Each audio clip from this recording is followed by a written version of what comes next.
All right, so welcome to this episode of Your Music, Your Story. Today we're getting a little adventurous and we're trying some recording, making some videos. Yeah, why not? We're talking with 1/5 of Undercover Monsters. Yeah, a band that has way too many members for no reason. You're supposed to have 2/5, but now we got 1/5. Yeah, and the reason we mainly did that, because like our band's not exactly about being smart.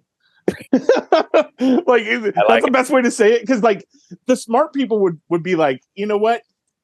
Let's only have a little amount of members. What's necessary? Let's do what's necessary.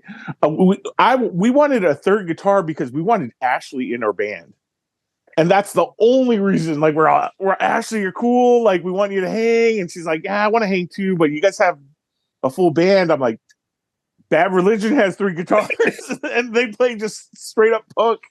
I'm like, yeah. Well, and it does. Like it's mainly because I want like a lot of vocals. That's the main reason why. I like chants. I like sing-alongs, and it makes guitar playing super easy.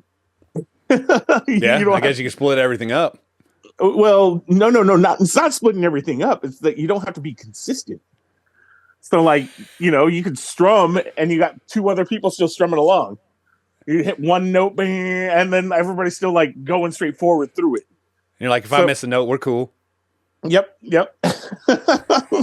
So I was thinking, like, I was going to talk about my journey with you, Jeff. That's what I'm talking about. My musical journey through you. So, like, originally, I had a band with our friend Todd. It was called Family Music.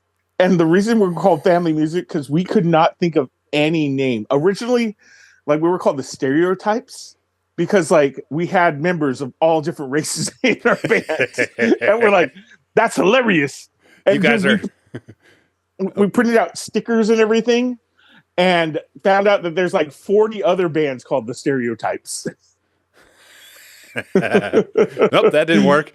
Yeah, and then it went back to the drawing board. So we were just trying to figure out a band name, and like everybody in the band was pretty crude and like not really not somebody you want to take to your mom. So we always joke around, we're like Family Music. And then we got hit up to play a show, and we're like, Family Music it is, huh? And it just stuck. It was the shittiest band name ever. But it was more like those guys listen to a lot of CKY and Linkin Park. Somebody described our band with like Linkin Park without the vocals. Okay, I'll send you some music. But yeah, like that band kind of ran its course when I ended up deciding to move to El Paso. Like all those guys. Turns out moving destroys a band. Oh, demolished the band. Like I thought these guys would keep on playing. None of them played anymore. Like all of them just stopped playing, and like so I stayed in El Paso for like a year. Played in another band called the Legendary Dirt Snakes, which was fun, but it was with a whole bunch of people that were they were kind of older dudes, like older than me, but all of them just moved to El Paso. So the hard part about being in a band is you got like this thing that's almost like a popularity contest sometimes, where like whoever like been at the town the longest, knows the most people, blah blah blah, they're gonna have a lot of people show up to their shows. Us, we all just moved there. I knew people at work that I really didn't want to hang out with. I see you at work. I don't want to see you after work. Oh man, they were, and because I worked at a restaurant, and all of them were like drug addicts and like people with aspirations. Dude, everybody that like played instruments like loved like Creed, and like, I mean, I like some Creed, but I don't know. I don't understand the love for Creed sometimes. Yeah. Oh man, it was like 2002. Like so music just sucked at that time. Like so, like there was a lot of people that were like emo kids, but like this is like the emo I know. Like emo I know is like emotional hardcore, like Embrace and stuff like that. But like this was like I listened to Taking Back Tuesday and My Chemical Romance. Yeah, a lot of tight pants.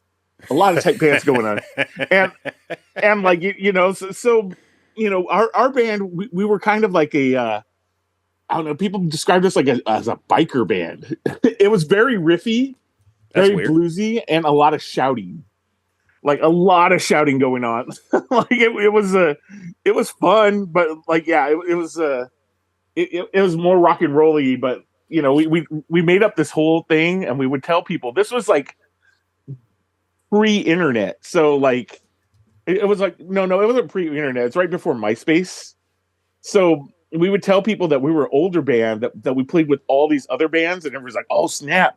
I remember my dad talked about you guys." And so we would hop on shows like that. We got to play some cool shows, like we got to open for Riverboat Gamblers, the Misfits, Love Equals Death. It was pretty fun. So after that, well, the other thing is El Paso really didn't have music shops. So like everybody had like this ghetto ass like fucking instrumentation. Well, I made up a word instrumentation for something that's not really meaningful. That's not a thing. Yeah, stuff that people owned.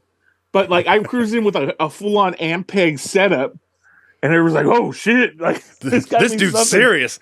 My guitar player has like a Marshall like half stack. Where it was like, holy crap, and like our drummer had a Rad Tama set. So like, we were rolling big, but I mean, it was cool. You got to see some friends come from out of town and we'd be a halfway point, and that was cool. But then like we realized El Paso wasn't for us. So we moved back. Now with that band Family Music, our friend Todd, like he had a band called St. Mary, but like, they were just doing okay. Like, they hit their point where they were like, okay, well, we want to do more, but like we can't. And like, we were hanging out and he's like, dude, how come we're not playing anymore? I'm like, I don't know. I just had a kid. I'm kind of just easing my way in. And then all of a sudden I got to the point where I'm like, dude, I miss playing. Like I hadn't played for like 6 months. That's how much I was like out. I wasn't like out for years or anything. I was like, just a little out. Yeah, just a little out. Yeah, but then that's when I was like, dude, let's start a band. We hit up our old drummer that played in Family Music, and dude, he just ran out of chops. Like something about drumming, like you have to be consistent or you're gonna just be slow and tired. And or not old. Yeah, not only that, but he was dealing with some health problems at the time. He ended up getting that all fixed and everything, so that's good. But like, he could not keep up drumming, and like I was like, immediately, I'm like, I want to make a punk band. I know you guys like rock and stuff like that. Like that's cool, but like that's just not me. If I'm writing songs, I'm writing Todd songs loves the way himself some 311. I know that. Oh man, Todd loved 311. Like, so we found a drummer, met him at a party. He was cool for a little bit until like he started sleeping with our guitar player's girlfriend.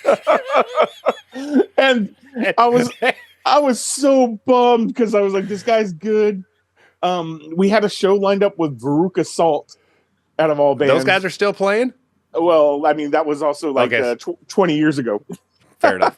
And like at the time I was like, I was like, all right, that was kind of cool, but like, I can't continue with this guy. And like, I remember having the talk with him. I'm like, hey, you know what I'm about to say, right? He's like, yeah, but like, I love her, blah, blah, blah. Now, long story down the line, he straight up got left at the altar. By her?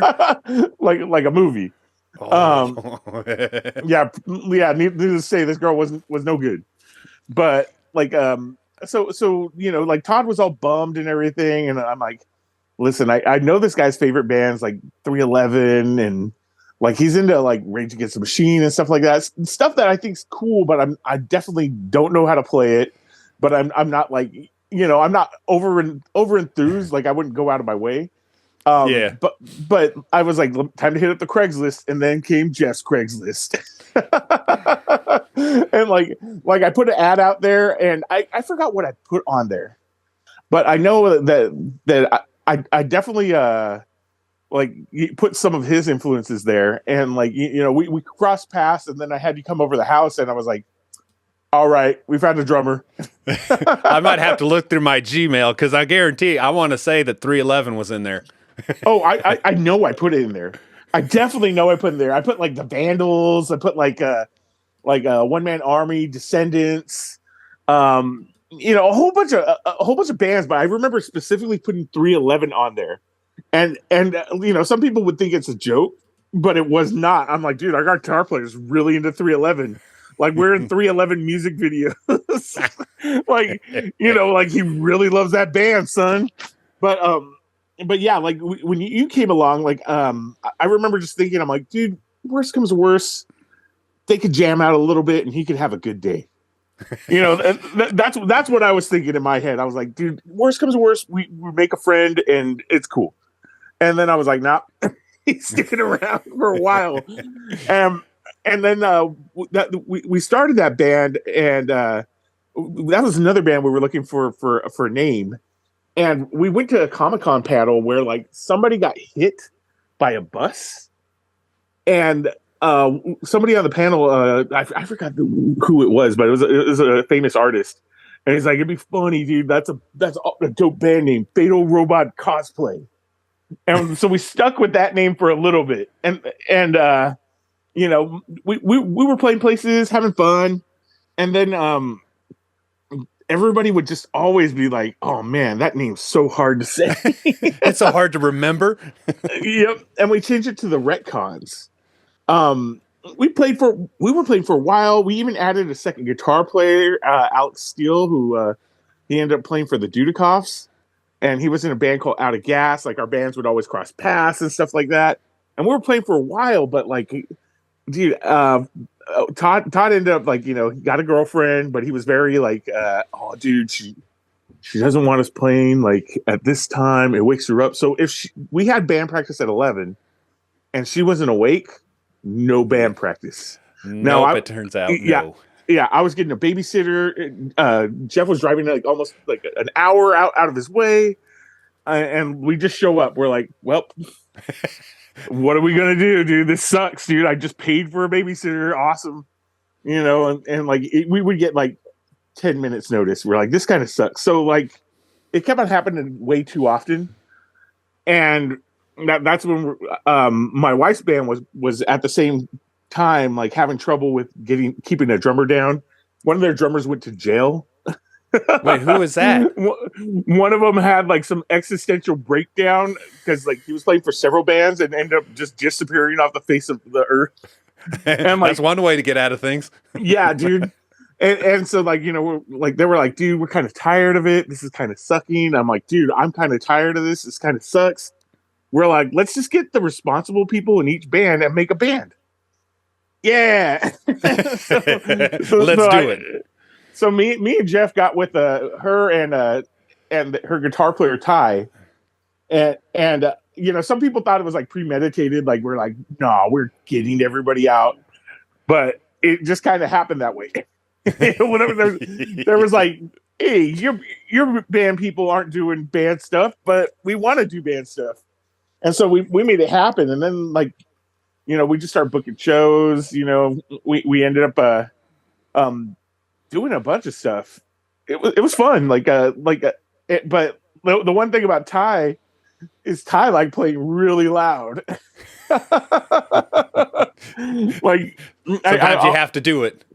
Yeah, man. Like, but like I was just like, I played guitar for a little bit. In the Retcons, by the way, I played bass. I've always been a bass player. It's easy because like a lot of people play guitar and a lot of people sing. Now, I like being in a band to sing. That's what I like doing. But I don't want to be a front man, and I don't want to like not have my safety blanket of an instrument taken away from me. Just stand there in the naked with nothing. And sometimes it's fun. Like we played that punk rock karaoke show. I definitely sang a song. And that was fun for a little bit, but I was like, all right, that song's done. All right, later, guys. Peace. Peace out. I don't want to do 14 more songs like this. But yeah, like, I was learning and I knew guitar a little bit. I knew power chords. I knew enough to get along, but I definitely did not know how to play with a band guitar.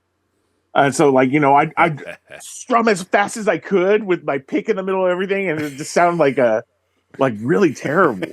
Because I'm like, dude, good guitar players strum real hard, and everyone's like, nope.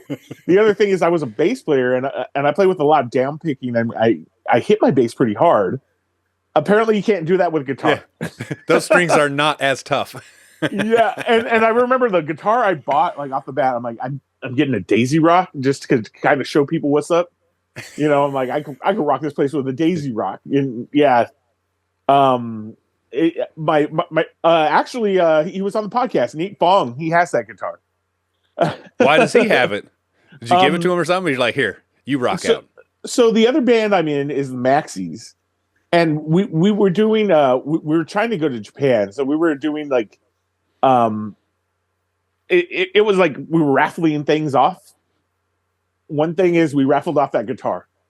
Because I was like, dude, I don't use that guitar anymore. Let's give that. I was like, I sold that and a jazz bass, and it was one of those like I'll have instruments just sitting in the corner. I'm like, I have not touched that thing in forever. Why is it still here? Like it should be out being played.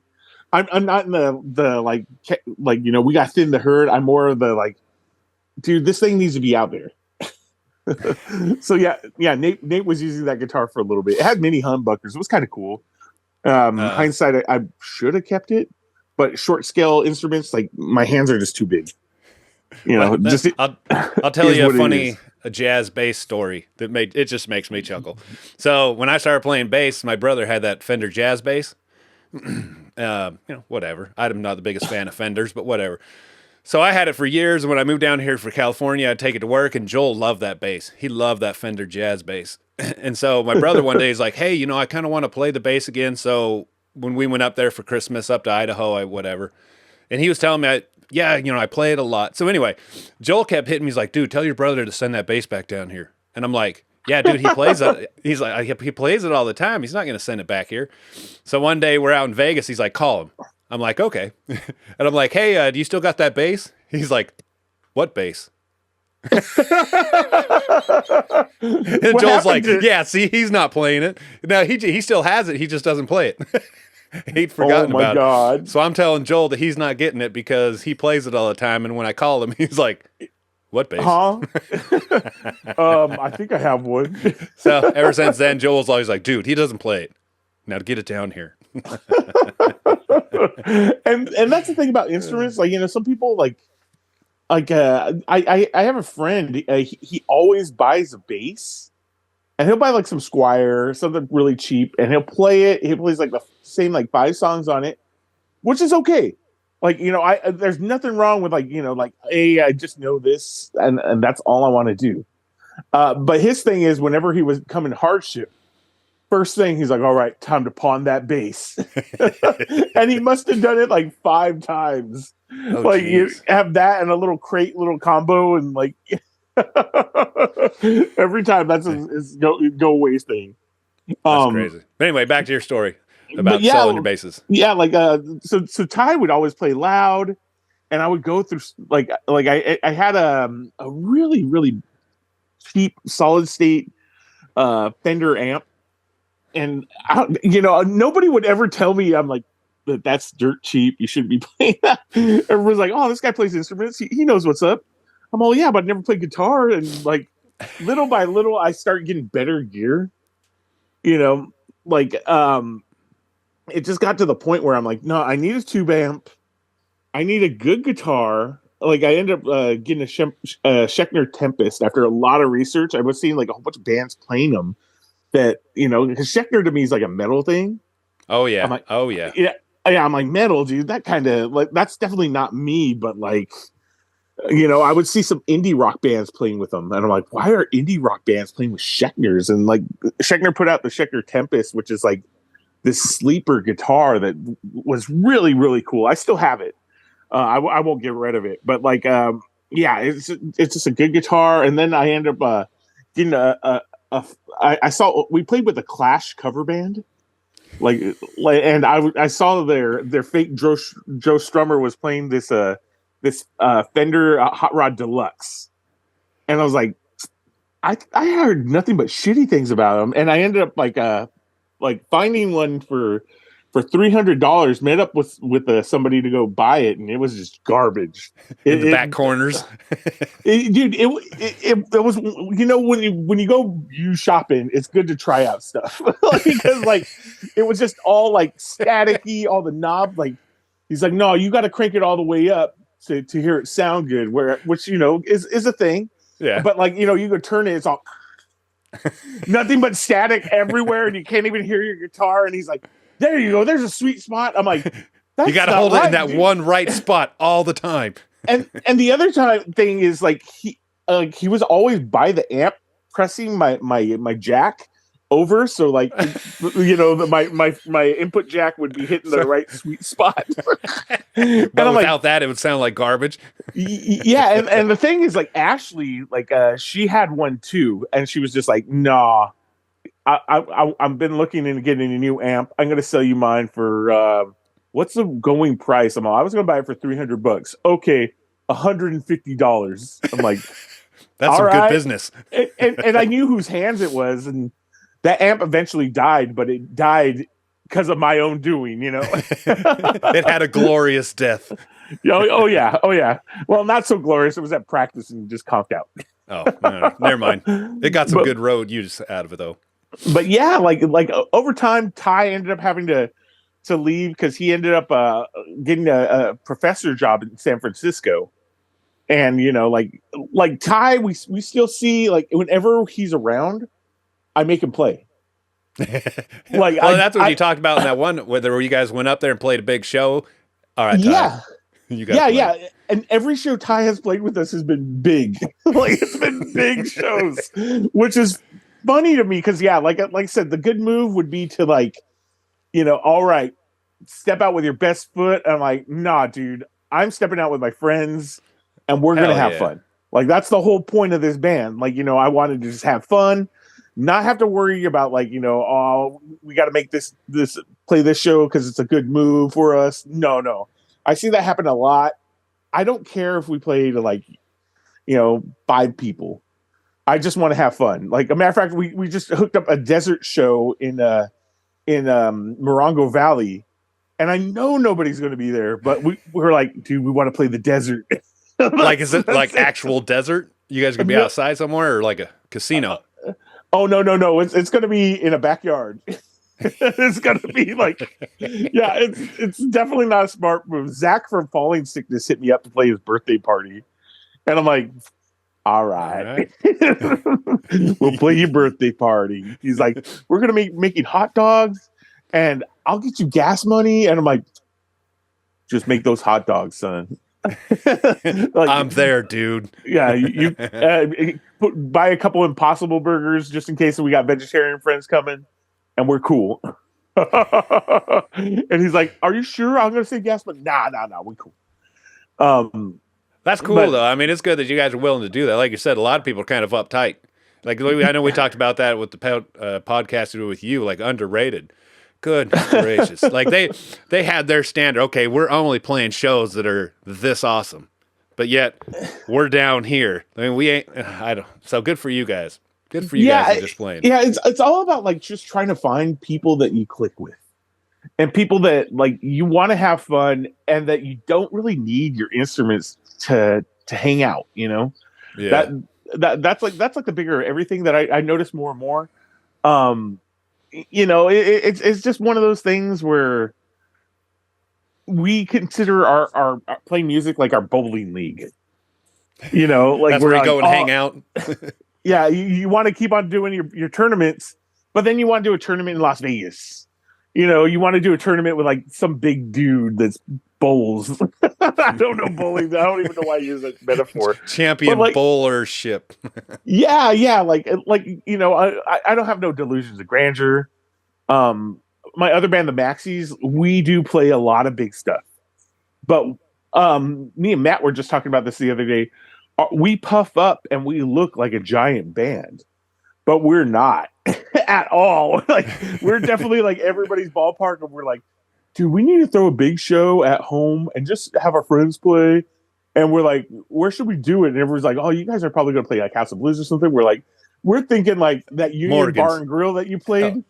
Yeah, Morgan's stuff. Yeah, that's how big our mind goes. We're like, no, we're like we can't think past that.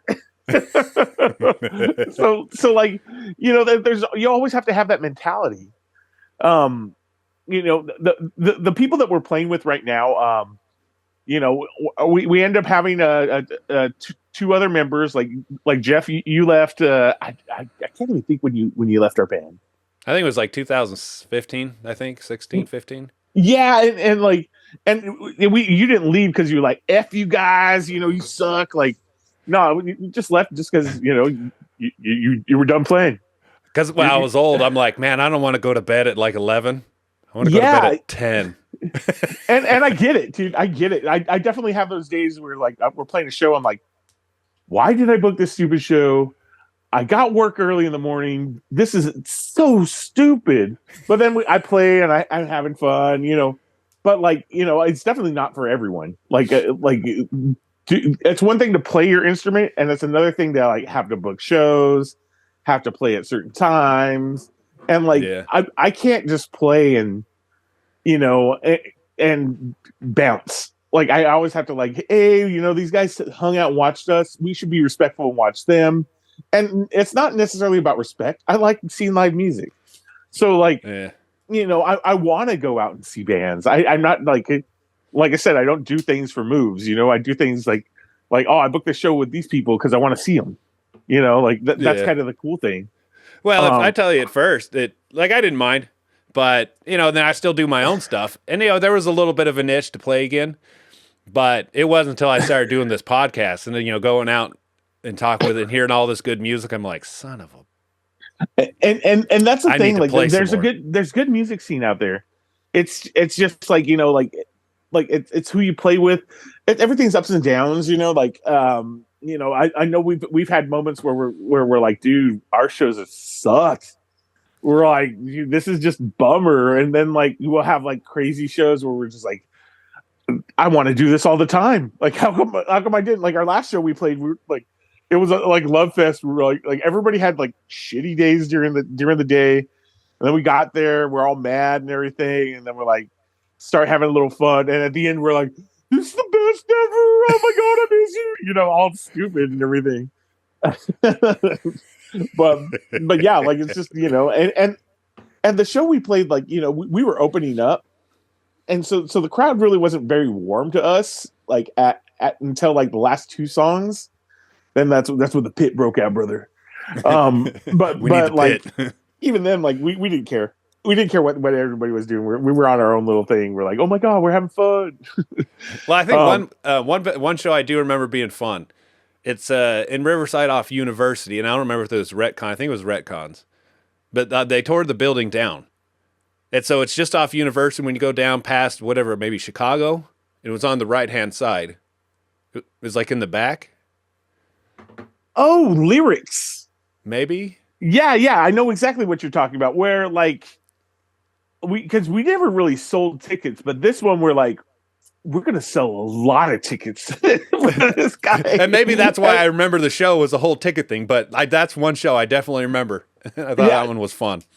Yeah, I remember that show specifically too. It was one of those things where we were just like, dude, this guy wants us to sell tickets. What a dick! Because he made this whole thing where he's going to be like, yeah, like you sell tickets this one time, and then it's going to set you up. And we're like, dude, we already got a lot of people going to this show.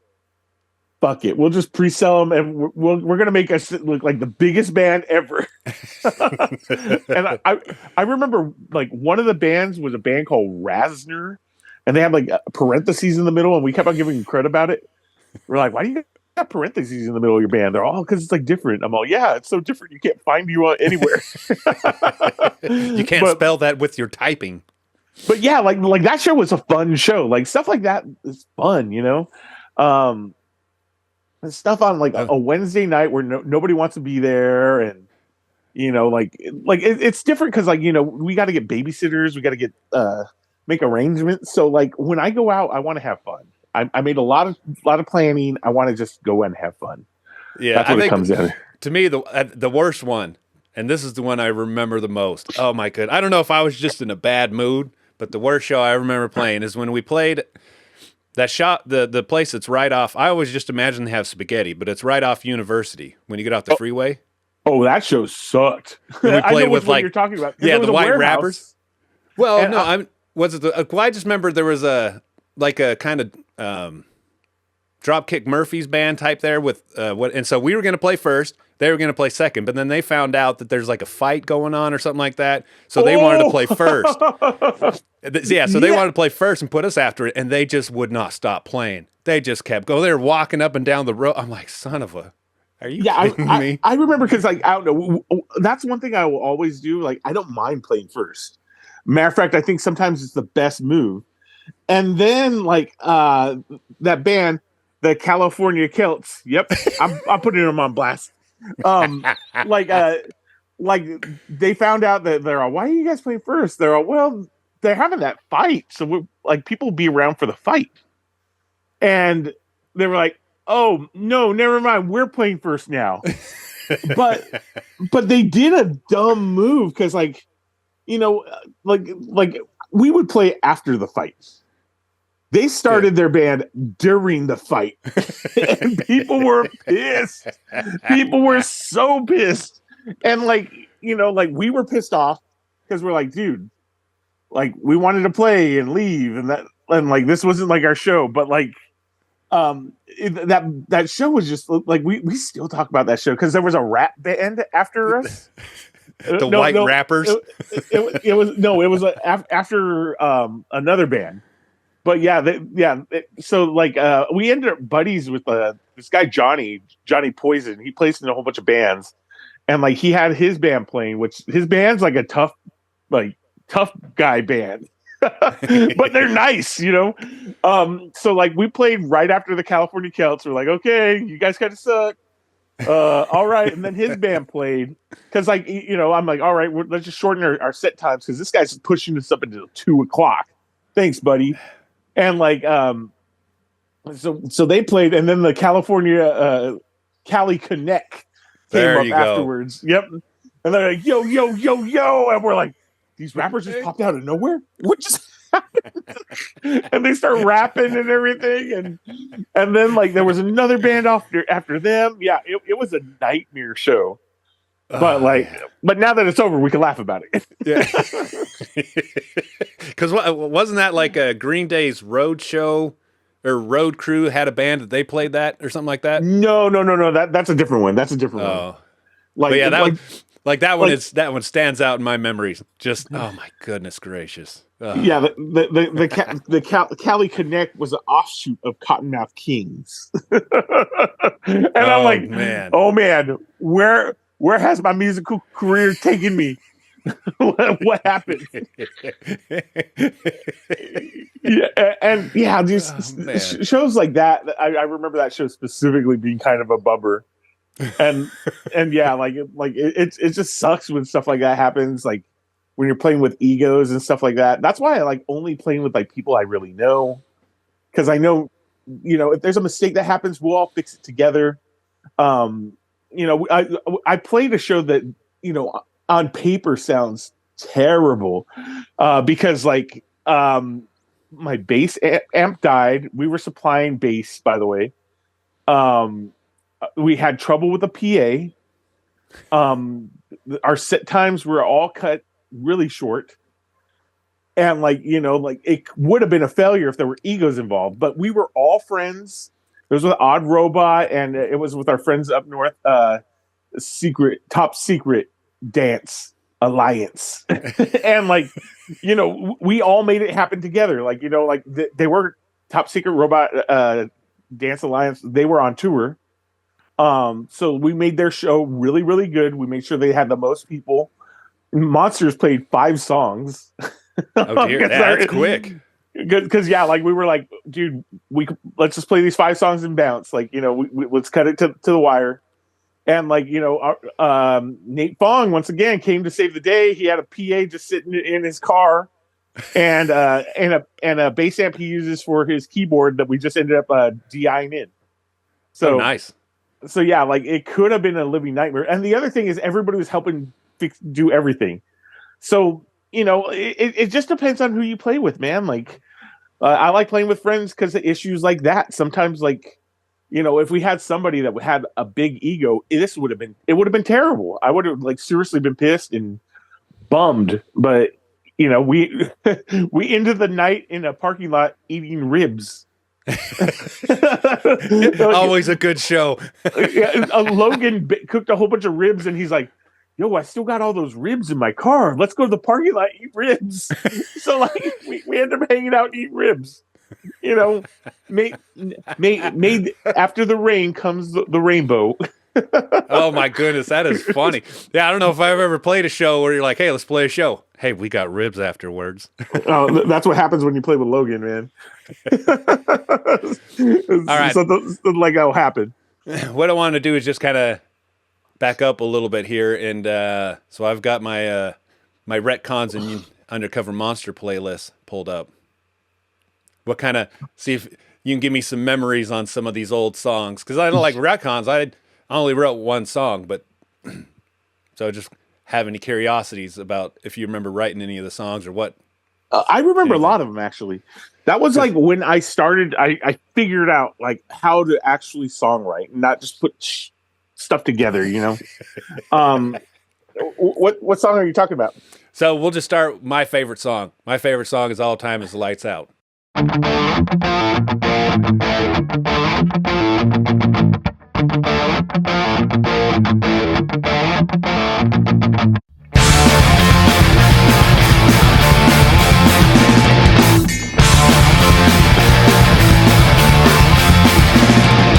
Downtown ain't a safe place for me.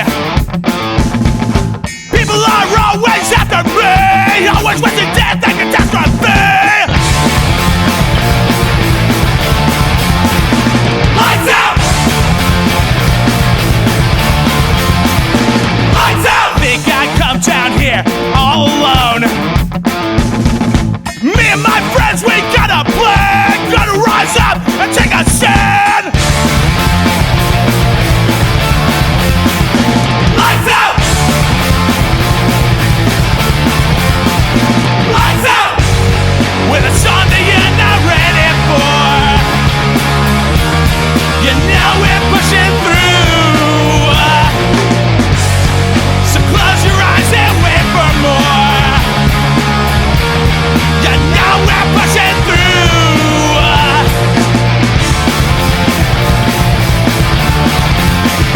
Lights out! Lights out! Tonight we're gonna paint this town red. Ready or not is what I said. Play with the blood of all the dead. Lights out! Lights out! When I'm done here, you all know my name. Never was one for fortune and fame. Never was one to play those games. Lights out! Lights out! With a song that you're not ready for. You know we're pushing through. So close your eyes and wait for more. You know we're pushing through. With a song that you're not ready for. You know we're pushing through. So close your eyes and wait for more. You know we're pushing through.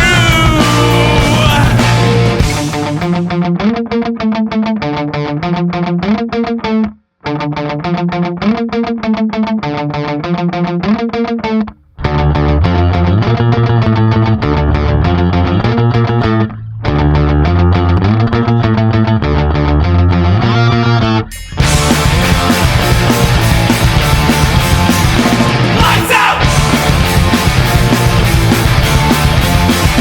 Lights out! So I remember it's hard because like our friend Todd, like he would be like he write a riff and he's like, I wrote a song. And I was like, well, it's not really like that. And like he was like, yeah, I wrote that song, but I'm like, but you didn't write the melody, you didn't write the lyrics. But like at that point, I was just like, well, he wrote the riff, so I guess he wrote the song. But like, I remember writing that song because like there was somebody that was downtown that like they used to always like not they used to talk shit. and I was always like, dude, like it's I don't know why you have to. Like our lives are totally different, like I haven't talked with you for like 5 years. Yeah, people are like telling me like, oh, dude, this guy's like talking like how he wishes like your family would die and stuff like that. I'm like, I think he is talking a little too much and not really thinking what he says. He's not really threatening, So like I wrote that song about that, and I remember like I never really, when it came to like tempos, that was all you, man. And you like you put like halftime and stuff like that, and like it was a fast song that had a chorus that was like kind of halftime. Like that stuff's fun, man. But yeah, like working with you, like I started to realize, I'm like, wait a second, everything's not one tempo straight through. and like little with Retcons, like yeah, a lot of my songwriting, it ended up just coming together, and that's right when everything clicked. Yeah, it was nice. That's why I think I put a lot of thinking into those songs rather than just like, all right, pump it out. All right, cool, we got 10 songs, let's play shows. Yeah, true. That's what I do. So my next favorite one in the line is "Wasting All My Time."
So I love Lookout Records. Yeah, like all that stuff's always fun to me. So like I remember like just loving that stuff. and loving like little intros and stuff like that. And I remember recording it.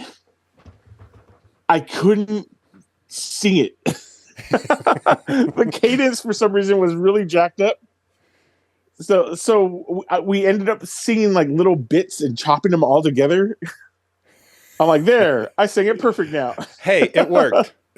yeah, like that song's a fun one, man. And like we at that time we had Alex, and like Alex would sing along too. And it was cool to have somebody else to sing. He wasn't really good with harmonies. And I come from choir, so I always wanted harmonies, but he definitely did pretty good doing backings and stuff. So it was always kind of cool to have him. So we would have him do backings and just feel along with that. The only thing that I learned in retcons is like when you think you know what you're doing, you still don't. So everything would be in a higher key. So like my voice would just be strained so hard. And I know if I sang like that, I would just rip my stuff out all the time. Like, nope, I quit. I mean, my body would quit. But that's the thing where, like, when you sing along with stuff at higher range, because I remember there was stuff that was just like, and you're trying to sing loud, and it wouldn't work. Yep. And I'm like, you'd be able to record it, you would be able to hit it at practice, but when the show came, you just conk out in front of everybody. And there it goes. Yep. And I'm not singing those notes anymore. So next on the list for me would be Look Out.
You should just fuck the irrational. Fuck the irrational. Fuck the irrational. When you're in it, get down to what you should just fuck the irrational. Fuck the irrational. Fuck the irrational. When you're in it, get down to what you should just fuck the irrational. Fuck the irrational. Fuck the irrational. When you're in it, get down to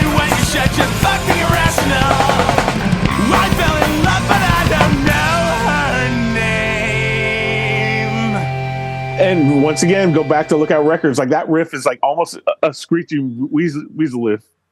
Like that riff is like straight up like in the world of Screeching Weasel. But yeah, that was, those songs were fun little songs, and I still remember you guys doing like a little pause, like where the riff would just come through. Yep. And that was always like, I was like, dude, I could never think about it, and I would write those riffs on bass. You know, like because you know, touching guitar, I'm like, okay, yeah, it'll make sense on guitar, but I would just show it on bass, and Todd would figure it out. Okay, cool, yeah. I'm like, yeah, it's going to work good. It'll work. That became my song when I was, you know what? Let me try and record thirds and fourths and fifths and all that. Did I ever play you that song? Oh yeah, you did. Well, you should play the clip on that. Except I got to find it first. Because yeah, I remember just like, I'm like, I would never be able to think about that. I could not play that. But yeah, I got to figure out where it is. But yeah, like I still get people asking me about Retcon stuff. They were a good. It was a good band, man. I think I found it. Oh heck yeah!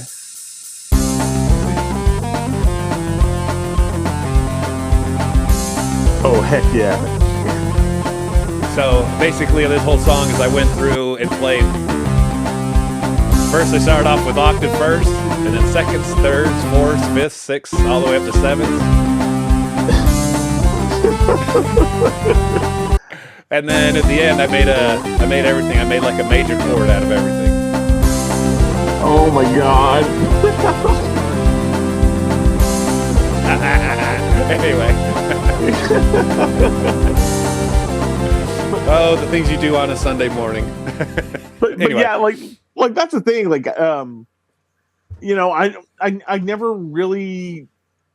I learned music from the streets. I would say it like that. I never had formal training. I can't hold the power chord correctly. But I learned a lot of leads by playing bass. You know, because bass, like, you know, you could be like just lead bass player all day. and like I never wanted to be too flashy, but anytime I do riffs is like that. Undercover Monsters, like we like now I'm getting into learning how to do leads with chords. That's been my latest thing. Like our last single that we put out, that Camp Crystal Lake song. Like I do chords like to in the middle of it. Because I just wanted to learn how to do that. And what influenced me to do that is funny, because it's like every Mexican kid, their dad would always play Los Lonely Boys. And it's always that Los Lonely Boys song that everybody knows. Yeah, the one they had a video for. Yep. That's what influenced me when it came to something like that.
Oh, So, that cracks me up. I never really put two and two together. We'll have to put that one in here too.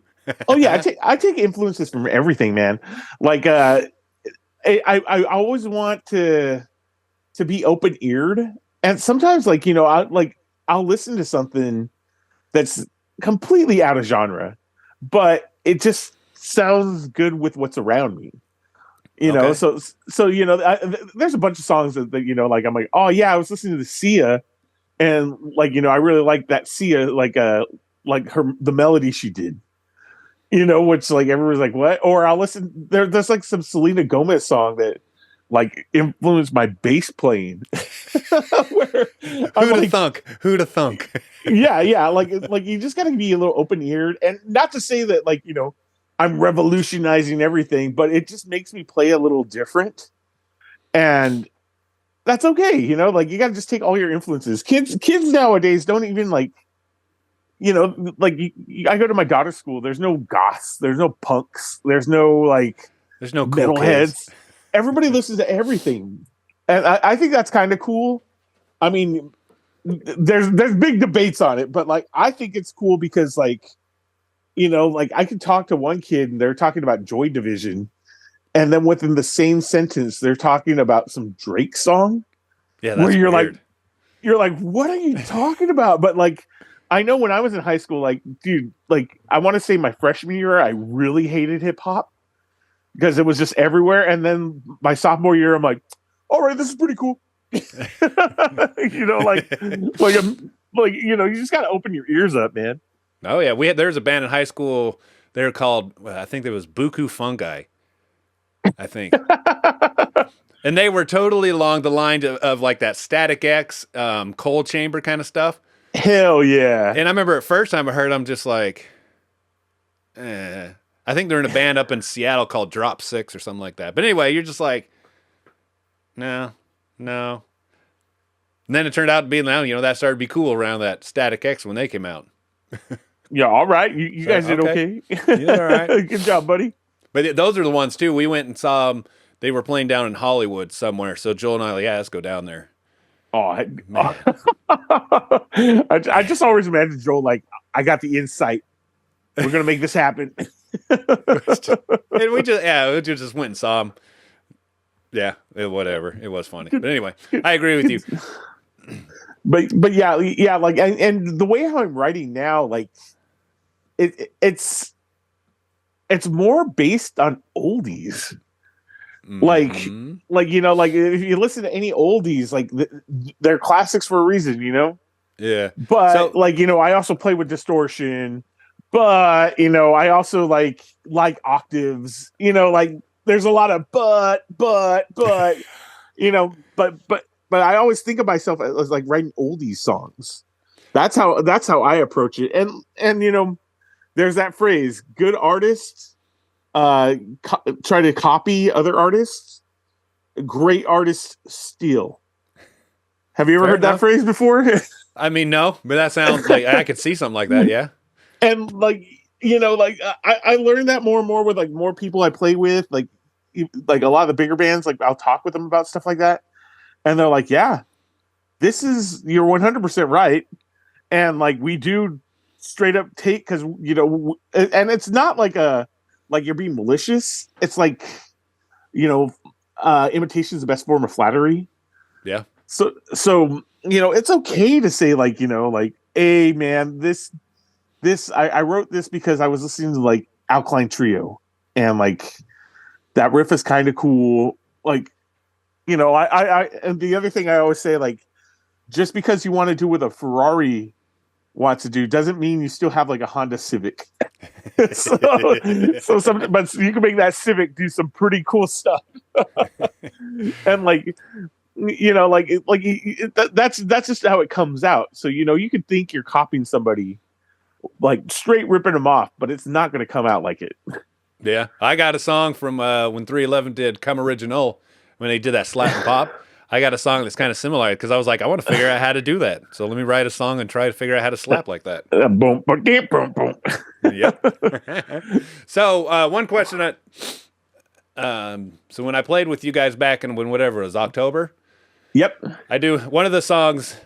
I enjoyed, and I completely messed up on it because you guys changed the set list. So there were two songs that you swapped around, and it was the slow one and the fast. So I just thought we were playing the fast one. Dude, yeah, like I still remember like we're like, all right, let's bring it all down, and then you just and because like, all right, because the song was called Lycanthropic.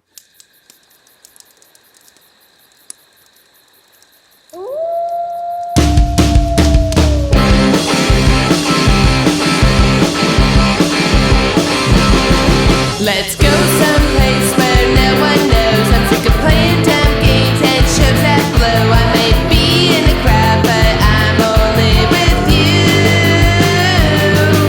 I know we just met, and that's okay. I got butterflies in stomach and words to say. I can't keep secrets, but what's a girl to do? Loose lips sink ships, and so do hips. So keep your pretty mouth shut. No need to fight the children of the night and try not to get cut. Don't be misled by all of the dead. Just give in to what you must. Oh yeah. Oh yeah.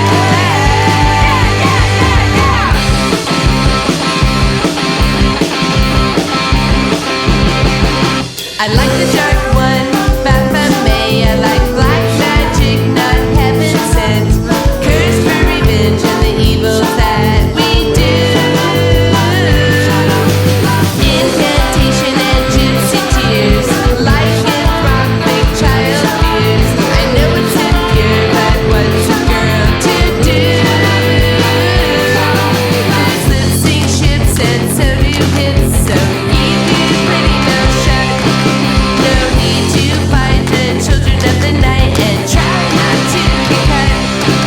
Don't be misled by all of the dead. Just give in to what you must. Oh yeah. Oh yeah.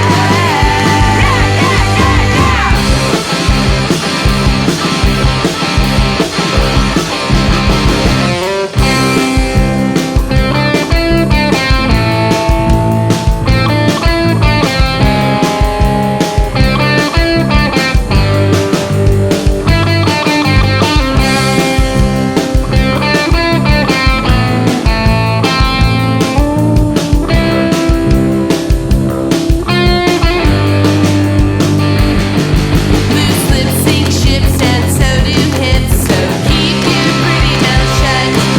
No need to fight the children of the night and try not to get cut. Don't be misled by all of the dead. Just give in to what you must. Oh yeah. Oh yeah.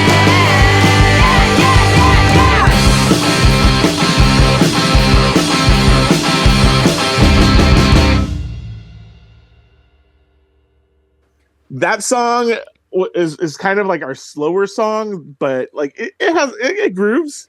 I like it. And then- That was going to be my favorite song to play. And I'm like, okay, we're playing this one next. Word. And then like the other song is Trash Friends, which is one of our faster songs. And like we were laughing because like if Steven doesn't play with us, like he calls me like the next morning and he's like, "Hey dude, how'd the show go?" And I was like, "The show went by good, but let me tell you about Lycanthropic." And I just started laughing and I'm like, it definitely was not Jeff's fault. We just made a quick change real quick and and we really didn't tell Jeff. And yeah, dude, that was hilarious. but that song totally reminds me, like you were talking about those old 50s songs. That's what that song completely reminds me of. All right, so if you want to talk about like straight ripping people off, here it comes. There's a Misfits song called "Some Kind of Hate" that, like, you know, I when I wrote it, I didn't think about it, but then like if you put the comparison, they're pretty much the same song. They just have like a couple changes that aren't there, but it's like, dude, like they're really, really similar. And that's when it comes to like I said, you know, you're it's just in your mindset. Yeah. But yeah, like they're like Some Kind of Hate and Lycanthropic are very similar. That cracks me up. Danzig, don't sue me. He's going to sue the world, so you're already part of it.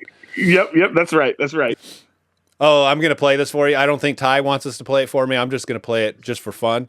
So we had band practice one time with Undercover Monsters, and I was just going to do some hits of the snare and the drum and all that.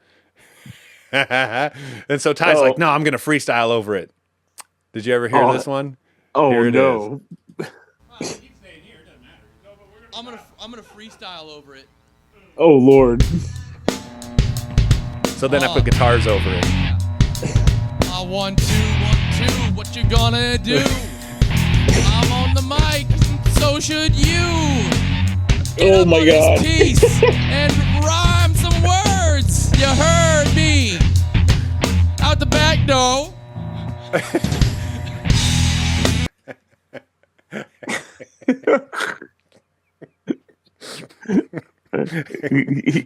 He does have an Eminem sticker on his guitar, so we got to give him a break. Anytime I hear it, man, I just have to listen to it over and over because it cracks me up. But anyway, so this is the other one I liked on Undercover Monsters. I've got it as Hardcore Rocker. I don't know if it actually had his name. Oh, dude, I put there's a video up on YouTube. It's a Alien Claw now. And you know why it's called the Alien Claw, right? Because Emily, she always would call like things like, if she did a formation, she's like, oh, I'm doing a lightning bolt. And then she's like, oh, this one looks like a Celtic rune. And then this one, like, she's like, I have to hold my hand like an alien claw. Okay, I'm going to have to Google this. Because here's our... yeah.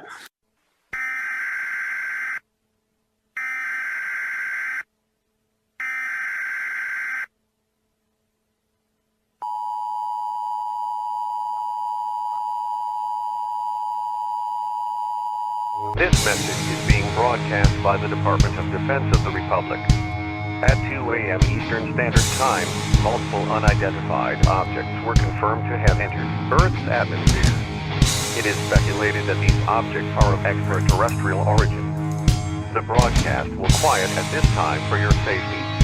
Continue to carry out the following instructions.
It's just a Spastics hyper song.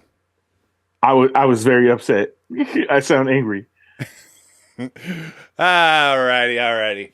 Well, we won't keep y'all mourning the David. But thanks for joining me. They were fun. I know we talked about it before. I mean, the funnest band I think I ever played in was the Retcons. That was just fun. It was just fun. I love the music. We're a good band. We played some fun shows. We recorded it in a storage unit, So with a guy who now just made Tom DeLonge's custom Starcasters. Oh, word! Yep. He's fancy now. Oh, dang! Does he still have the studio in the storage unit? No, he lives up north now. He lives in Hesperia on a chicken farm. That's even worse. White trash. Hesperia. Good times. All right. Well, thanks for David. We'll see you. All right, I'm out. Late.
okay. I could give you all my love today. Doggy, doggy, can't you see? Somehow your words just hypnotize me, and I just love all your jazzy ways. Doggy, doggy, dog, you're here to